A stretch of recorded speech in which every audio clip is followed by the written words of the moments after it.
This is Democracy, a podcast about the people of the United States. A podcast about citizenship, about engaging with politics and the world around you. A podcast about educating yourself on today's important issues and how to have a voice in what happens next. Welcome to our new episode of This is Democracy.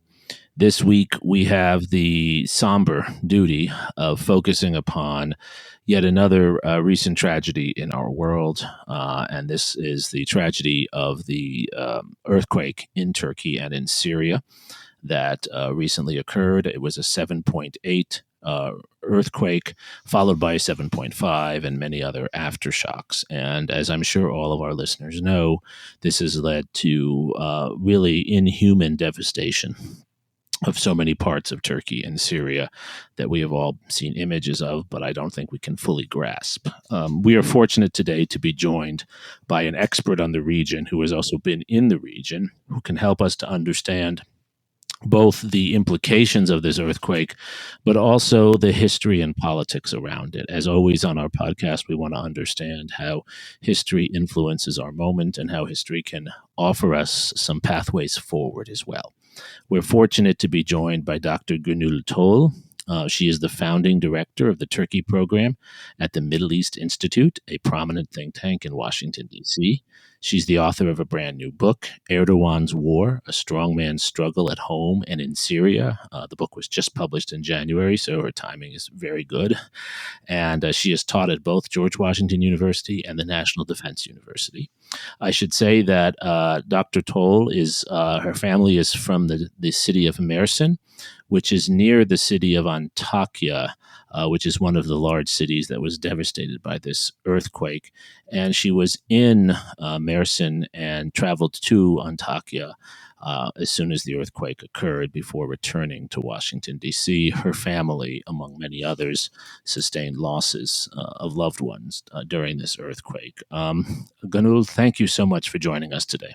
Thanks for having me. Before we turn to our discussion with Dr. Gönül Tol, we have, of course, Zachary Suri's scene-setting poem. What is your poem about today, Zachary? Well, my poem is about trying to imagine this earthquake and how devastating it must be to be shaken out of bed in the middle of the night to the news that your city is destroyed, or to see one's family members and one's neighborhood in complete collapse, and just trying to grasp how devastating that must be. Right. Well, let's hear your thoughts. For Iskenderun. I awoke at 2 and walked the dark streets, finding the port in the dim light, opening its gaping mouth to the sea. I felt each cobblestone as if a solid, eternal presence.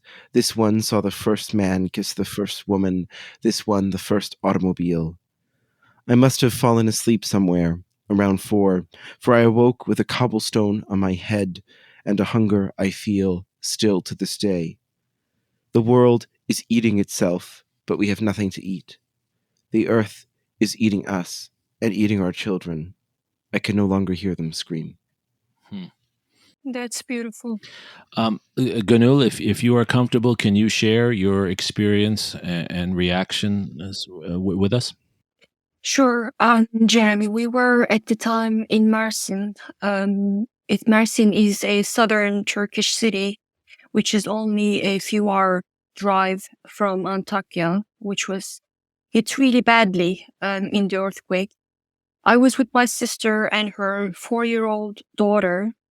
We woke up around 4:15 a.m. I thought I was in a dream. I quickly realized that it was an earthquake.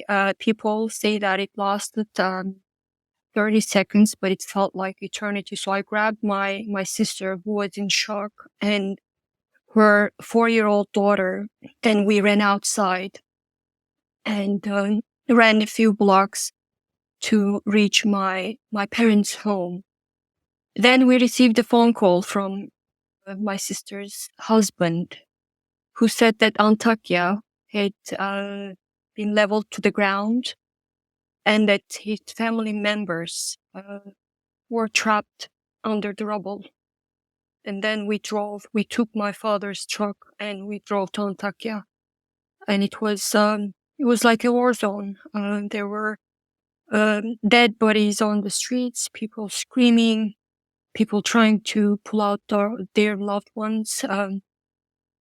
It was a tragedy. And I understand that you had loved ones who were trapped in the rubble. Is that correct? That's right. My sister's husband's entire family, his parents were there, his cousins, his uncles, and his entire family were trapped. And were you able to get them out? Well, we pulled out the father first, and he was alive. We couldn't reach the mother; she did not hear us. So we pulled him out. And we waited. We waited for 48 hours for rescue workers to arrive. And when they finally did, they told us that they couldn't help us because they had received instructions that they had to focus their rescue efforts elsewhere. And as a result, the father died, as did thousands of others. I'm so sorry to hear of your loss.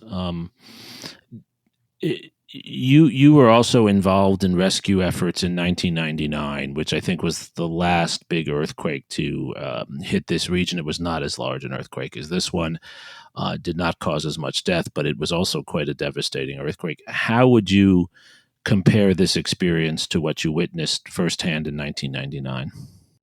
That's right. I was a college student at the time in nearby Ankara, the capital. And we quickly we mobilized a network of college students. We went there, the earthquake zone, which was in northwestern Turkey. We were there as part of a large network of NGOs distributing aid, water, food to the victims.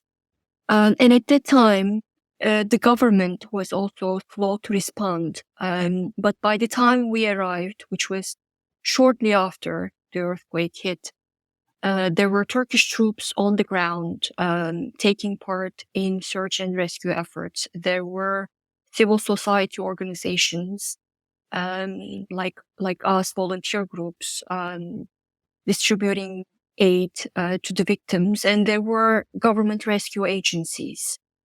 And yet, at the time, the coalition government came under criticism for its slow response. They came late, but they were there. And this time around, in Antakya, for 48 hours, and I've heard from survivors in other cities that it took them even longer, 72 hours, for state rescue agency to arrive.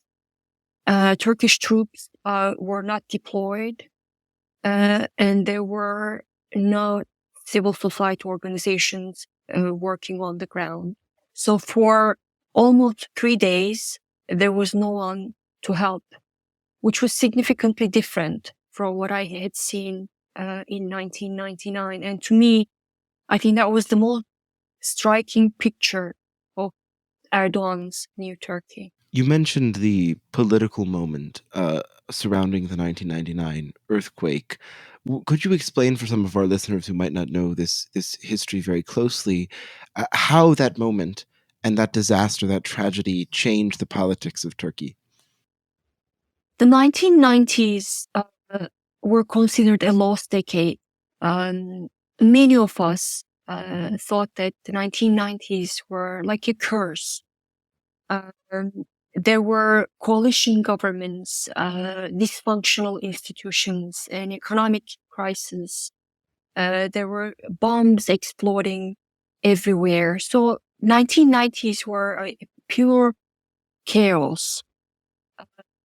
And the 1999 earthquake came against that background. So the government's slow response were seen by many living in Turkey as the final proof that institutions in the country were not working.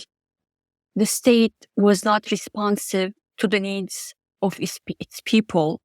And then you had these squabbling among coalition partners that made decision-making very difficult. So the country, many of us thought, that was not really being governed. That was the perception. And then came the 1999 earthquake, and everyone thought, this is it. The whole system is bankrupt, and we need a way out of this. Then came Erdogan, and he promised exactly that. And I think it's fair to say from your description, you don't think he's delivered. Well, it was clear to me and to millions of others last week that he did not. He promised after the 1999 earthquake that things were going to change radically. And in many ways they have. But in some ways they haven't. In the 20 years he's been in power, we don't have coalition governments anymore. We don't have any other person other than Erdogan who makes decisions. So he calls the shots, and that is radically different from the 1990s.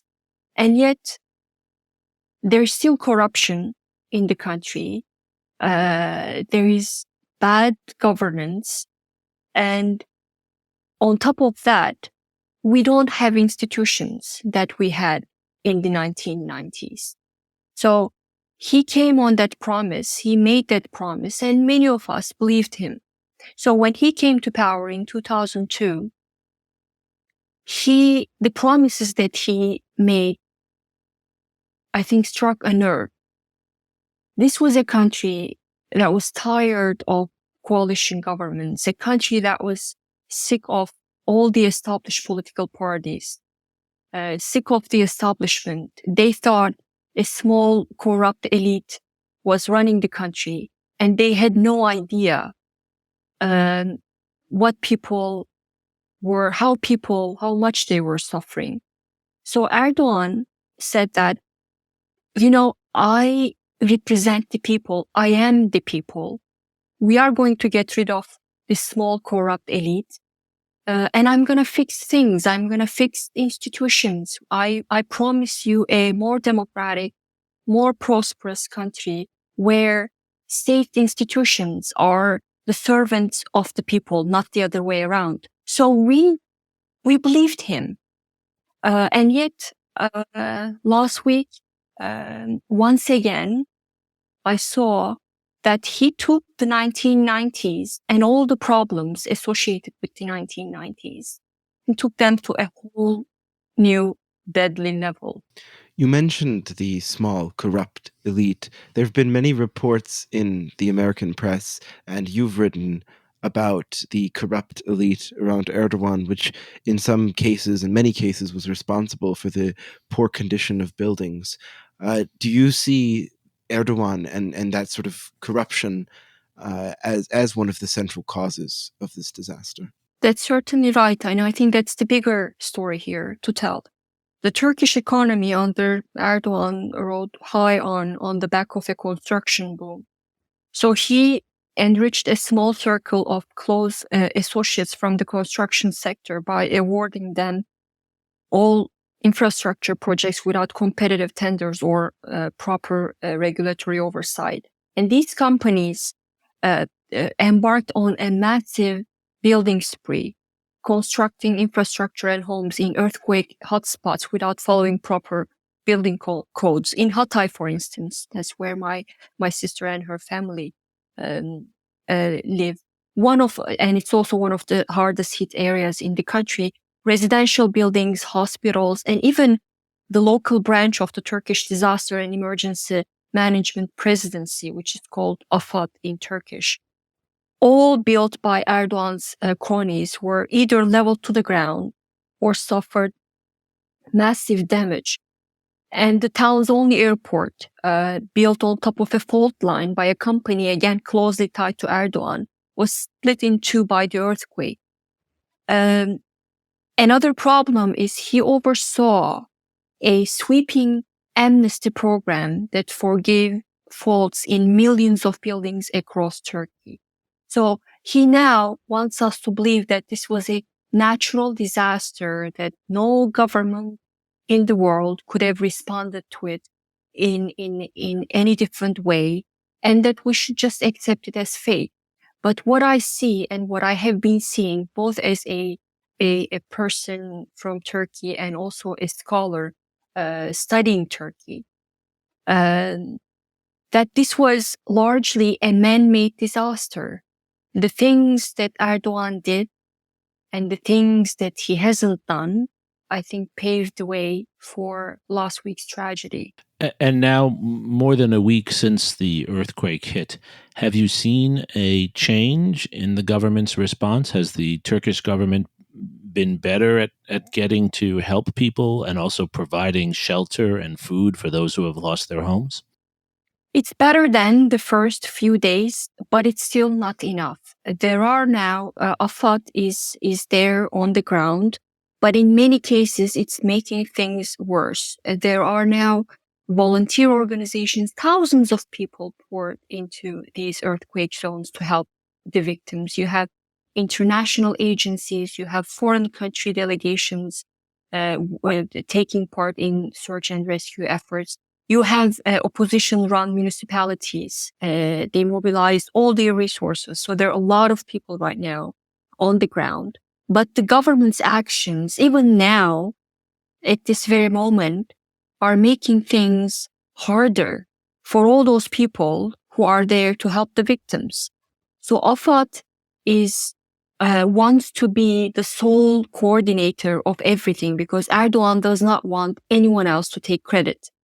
So Afad is obstructing these other agencies' efforts to the point some of them have already left the country.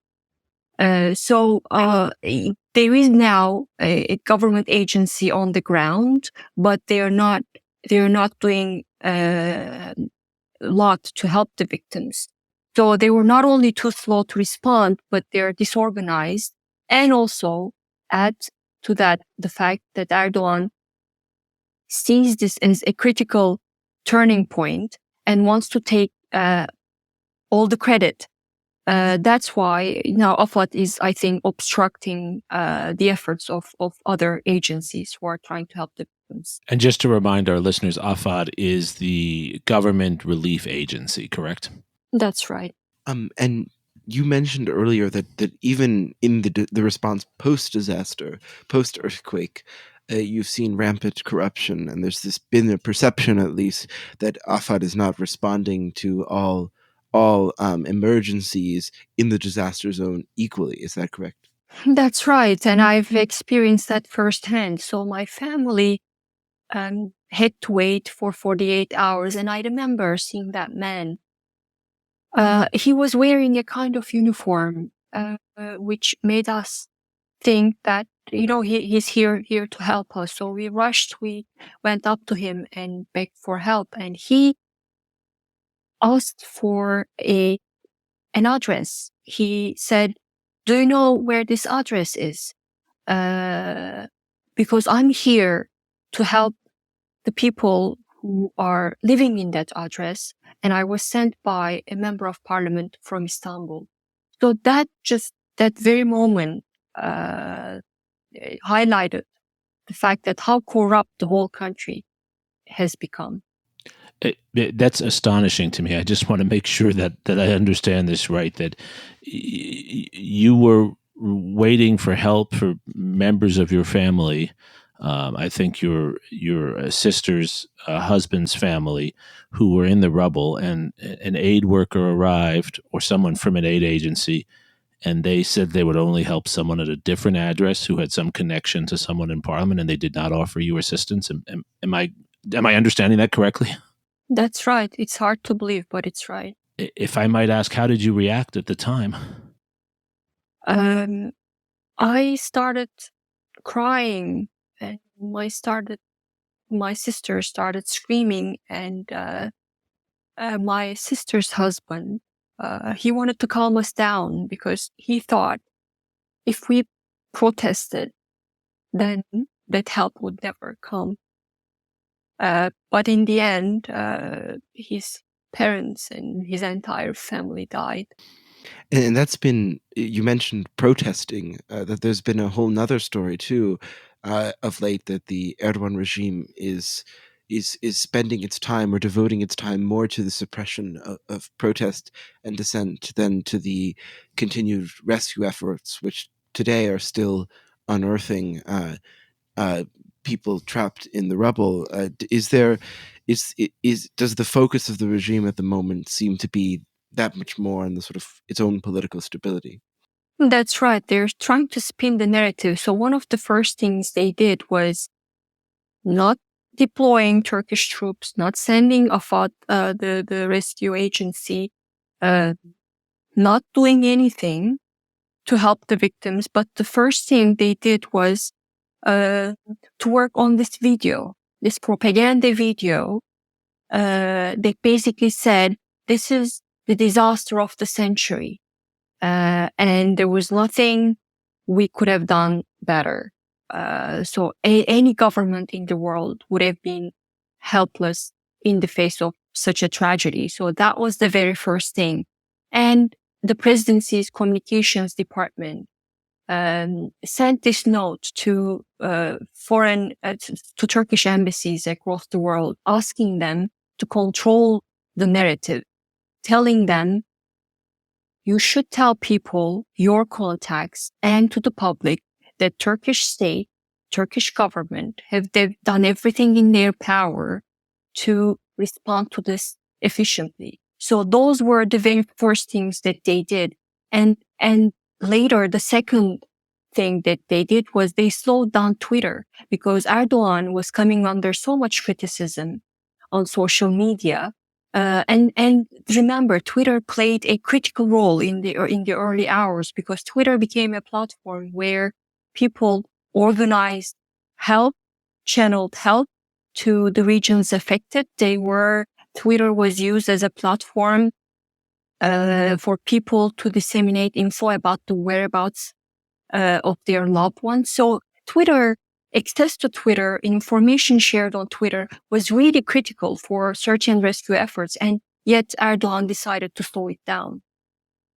It sounds like classical authoritarian behavior, which is about holding on to power and, as you say, spinning the narrative more than serving the people. And I know this is something you've also studied as a scholar.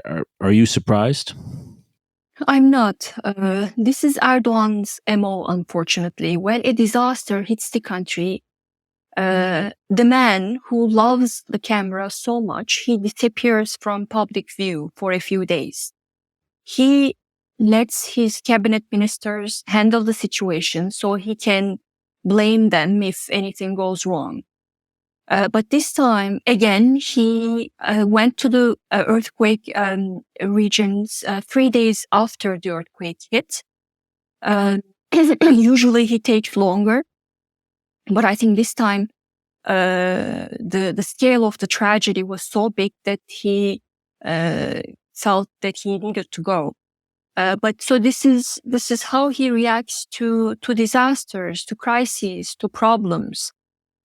As if he's not the one who makes all the decisions in the country, he blames it on other people, even the opposition parties. There was a time I remember where he blamed the opposition for the country's economic problems. He's been in power for 20 years. And just today he said, give me another year. I'm going to fix this. And the opposition's response to that was spot on, saying, we gave you 20 years. And you destroyed the country. We are buried under the rubble. So we don't have 1 day to give to you, let alone a year. My understanding is that there's an election that is supposed to come soon. I know there's also talk of Erdogan trying to postpone the election. Do you think the events of the last few weeks, as you've described them to us so vividly, so courageously, do you think this will change things in Turkey? Will citizens who have supported Erdogan in the past not support him now? What do you foresee happening? You know, Jeremy, disasters have political implications for leaders. But it depends on the type of regime that you live in. If you live in a perfect democracy, maybe I shouldn't say perfect. I was going to talk about Hurricane Katrina in the US. If you live in a democracy, you pay a political price because you rely on a large coalition to stay in power, and people expect you to protect them from disasters. And when you fail to do that, you pay a political price for that. But in autocracies, it's not quite straightforward. Autocrats can, because they control media, they can spin the narrative, they can postpone the elections, they can do all kinds of things to make sure that they don't pay a political price. So in this context, elections, I know scholars call Turkey a competitive authoritarian regime. So it's still authoritarian, but it's competitive, meaning that there are still elections. They're not always free and fair, but there are still elections, which means Erdogan is going to pay a political price. The elections are scheduled to take place in May. Under these conditions, it's impossible to hold those elections in May. According to the constitution, Erdogan can only delay for a month, which means he's going to have to hold the elections in June. And in that case, I think he will pay a price. And the opposition's strategy, the steps that it has taken so far after the earthquake, I think were the right moves. They changed their narrative. They put the blame on Erdogan and they mobilized their resources at municipalities. They sent them to the disaster zone. So the opposition, I think, stands a good chance against Erdogan if the elections are held soon. But Erdogan is trying to postpone the elections for a year. And even in that case, I think he's going to have difficulty. But I think I see his chances better if the elections are held in a year from now, because he's probably going to use financial aid and international financial aid too to rebuild those cities. He's talking about starting the construction immediately. And he might turn things around. Do you think that Erdogan will change as a leader, or at least that his policy will change, domestic policy and foreign policy, as a result of this disaster, but also the extreme political embarrassment that this must be for his party and for himself as a leader? Well, judging by his initial reactions, I don't think he's capable of empathy. While my sister and her family were trying to pull the bodies of their loved ones out of the rubble to give them a proper burial, he was calling those who complained about the slow state response dishonorable on national TV. So this man cannot empathize. All he cares about is staying in power, and he's going to do everything in his power to do that. And he will use foreign policy as well, as he has done in the last 20 years. And that's the main argument of my book. He's going to use foreign policy to consolidate his power. And at home, he's going to take steps. And that includes, again, unconstitutionally postponing the elections for a year.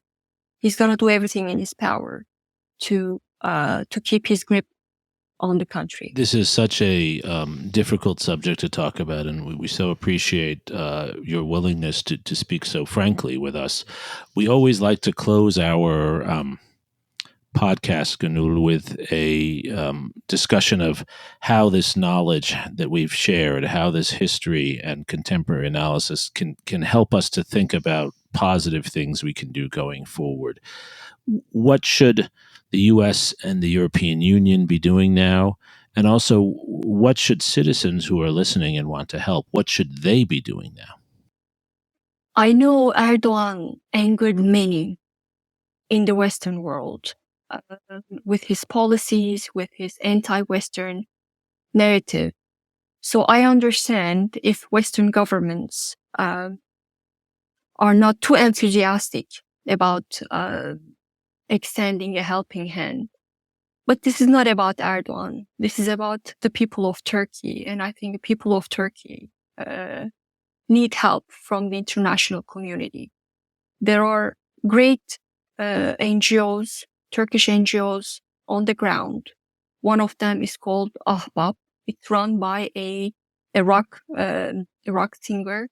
It's doing great job on the ground. I've seen it with my own eyes. So please consider donating to NGOs, not the government, but NGOs and volunteer organizations on the ground to help the victims. And can you spell the organization you recommended? It's AHBAP. And I think, as you say, this is certainly a way we hope to get aid directly to people who need it. What about government policies? What should we be asking our leaders in Washington and Berlin and London and Paris and elsewhere? What should we be asking them to do? Well, I know Turkish government is working with Western governments to secure aid. And I've heard the World Bank pledged financial aid.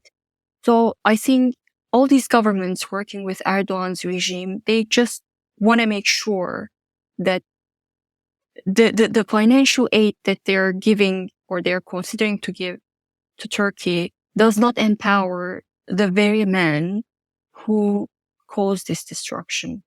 I mean, it seems to me we need to also encourage him to hold elections soon, yes? That's right, but it's a tricky topic because in Turkey, anti-Western sentiment is very strong, and any statement about the elections could be regarded as international meddling. So that's I think risky move for foreign governments to make. I see. So your advice would be that should be pressure behind the scenes, but not in public. That's right. Zachary, you've listened to this discussion, and I know you've been following this story closely, as have many of your colleagues and other young people. Do you think this is something that can motivate many young people to try to get involved and to help with?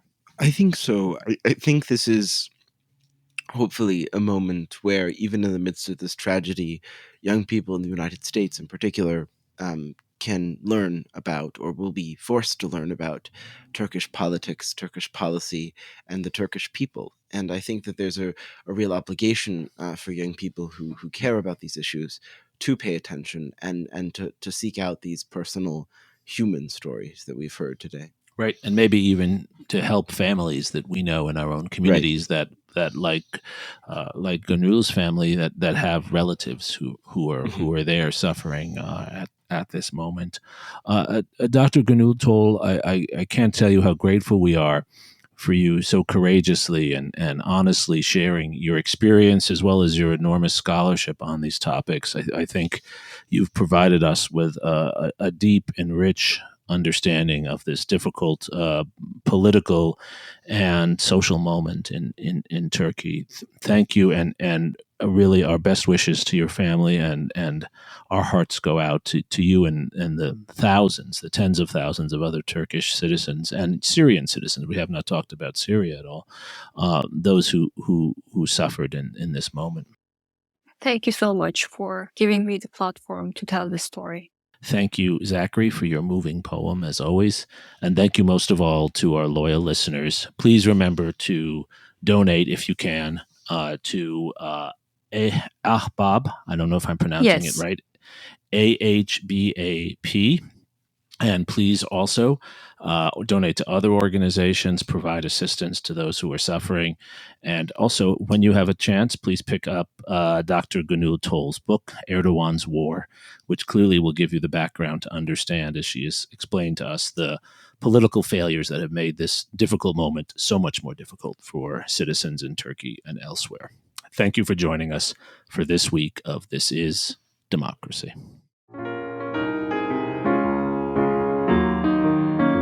This podcast is produced by the Liberal Arts ITS Development Studio and the College of Liberal Arts at the University of Texas at Austin. The music in this episode was written and recorded by Harris Houdini. Stay tuned for a new episode every week. You can find This Is Democracy on Apple Podcasts, Spotify, and Stitcher. See you next time.